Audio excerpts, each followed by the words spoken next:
ఇదే ముఖ్యమంత్రి గారు అసెంబ్లీలోనే కాదు బయటకు వచ్చిన తర్వాత మహిళల పట్ల ఏ విధంగా మాట్లాడారు, అది మైక్ పట్టుకొని మాట్లాడుతున్నప్పుడు ముఖ్యమంత్రి హోదాలో ఏ విధంగా మాట్లాడారు అనేది ఒక్కసారి వెనక్కి తిరిగి చూసుకుంటూ ఆలోచించుకుంటే రాష్ట్రంలో అందరికీ అర్థమవుతుంది. మా దగ్గరికి వచ్చినప్పుడు నన్ను సంబోధిస్తూ పొద్దున మాట మాట్లాడుతుంది, రాత్రి మాట మాట్లాడుతుంది అన్నారు. డికే అన్న గారి దగ్గరికి వెళ్ళినప్పుడు పండబెట్టి తొక్కుకుంటా పోతామన్నారు. అమ్మా మహిళా సోదరిమణులు, మహిళా మంత్రివర్యులు, మరి ఈ మాటలు మీకు వినిపించలేదా? ఎందుకు స్పందించాలనుకోలేదు? ఎందుకు మీ ముఖ్యమంత్రి గారికి చెప్పాలనుకోలేదు?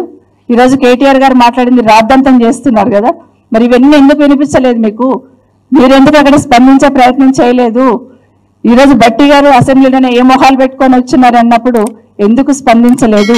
మేము మహిళలం కాదా? ఈరోజు సీతక్క గారు గురించి సోషల్ మీడియాలో ఏదో వచ్చిందని ముఖ్యమంత్రి గారు చాలా ఆవేదన చెందారే, మరి మేము మహిళా సోదరిమణులమే కదా, మేము ఆడబిడ్డలమే కదా, మరి ఎందుకు స్పందించలేదు? ఎక్కడ పోయింది మీ సంస్కారం అని సుటి వాళ్ళకు ప్రశ్నిస్తా ఉన్నాను. మహిళలకు నిజంగా కేసీఆర్ గారు గవర్నమెంట్ చేసింది చూస్తే ఈ ప్రభుత్వం వచ్చినాక ఏం చేశారు అసలు మీరు మహిళలకి?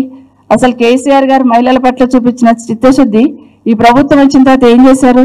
గత 10 సంవత్సరాలలో మేము చెప్తేనేమో వినడానికి సిద్ధంగా ఉండరు, మేము ఏం చేస్తామో చెప్తే వినడానికి సిద్ధంగా ఉండకుండా మమ్మల్ని టార్గెట్ చేసి మాట్లాడుతుంటారు. ఈరోజు కేసీఆర్ గారు 10 సంవత్సరాల్లో ఆశాలకి అందరు మహిళా సోదరిమణులే ఉంటారు, శాలరీస్ పెంచున్నాం, అంగన్వాడీ సోదరిమణులకి శాలరీస్ పెంచున్నాం, ఆర్పీలకి వాళ్ళకి ఆందోళన ఇచ్చున్నాం, విఓఏలకి కూడా వాళ్ళు మహిళా సోదరిమణులే వాళ్ళకి ఇచ్చున్నాం.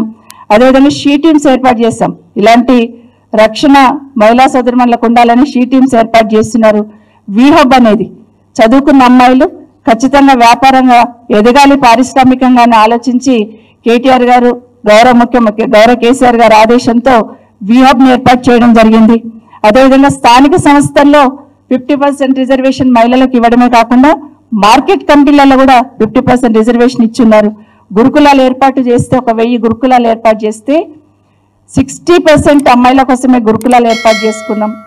దేశంలో మొదటిసారిగా డిగ్రీ కాలేజెస్ కూడా హాస్టల్స్ ఏర్పాటు చేయడం అనేది మహిళా సోదరిమణులకి, అమ్మాయిలకు ఏర్పాటు చేయడం అనేది మన రాష్ట్రంలో జరిగింది. గర్భిణీలకు న్యూట్రిషన్ కిట్స్ ఇచ్చున్నాం, కేసీఆర్ గారు కిట్ ఇచ్చాం.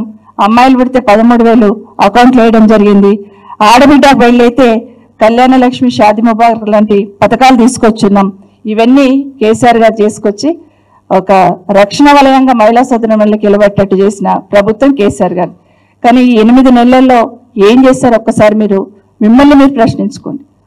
6 గ్యారంటీలు అన్నారు, 16 హామీలు, అందులో ఒక్కటి చెప్తారు మీరు. ఏది? Bus, free bus. సంతోషం, ఆహ్వానిస్తున్నాం. భవిష్యత్తులో ఇంకా బాగా పెంచమని కోరుతున్నాం. మహిళలకి సపరేట్గా బస్సులు నడిపించమని కూడా కోరుతున్నాం. మేము బస్సులు బాగా ఎక్కుతున్నారు కదా, మహిళా సోదరిమణుల సంఖ్య పెరిగింది కదా, సపరేట్ బస్సెస్ నడిపించండి, మహిళా సోదరిమణులకి స్వాగతిస్తాం.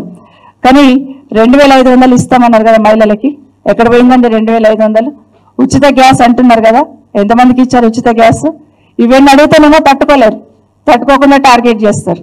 ఈరోజు హరీష్ రావు గారు ఆఫీస్ మీద ఏదైతే అటాక్ చేస్తున్నారో ఏ మెసేజ్ పంపిస్తుంది ప్రభుత్వం అనేది ఖచ్చితంగా వాళ్ళని వాళ్ళు ప్రశ్నించుకోవాలి. ఈరోజు గౌరవప్రదంగా కేటీఆర్ గారు తప్పు తెలియనందుకు క్షమించమని అడిగి వారి సంస్కారం నిలబెట్టుకుని గొప్ప హుందాతనంగా ప్రవర్తించారు. అదే సంస్కారం మీకుంటే, అదే సంస్కారం మీ వాళ్ళకు ఉండుంటే గౌరవ ముఖ్యమంత్రి గారు కానీ, గౌరవ ఉప ముఖ్యమంత్రి గారు కానీ, మా మహిళా సోదరిమణులు, మా మహిళా మంత్రివర్యులు, మా అక్కలు, మా చెల్లెళ్ళు, మా ఇద్దరు అక్క చెల్లెలు ఇద్దరు ఎవరైతున్నారో సీతక్క గారు కానీ, సురేఖ గారు కానీ, తప్పకుండా మీ ముఖ్యమంత్రి గారు చెప్పి ఆ హుందాతనాన్ని ప్రదర్శించమని మరొకసారి కోరుతా ఉన్నాను.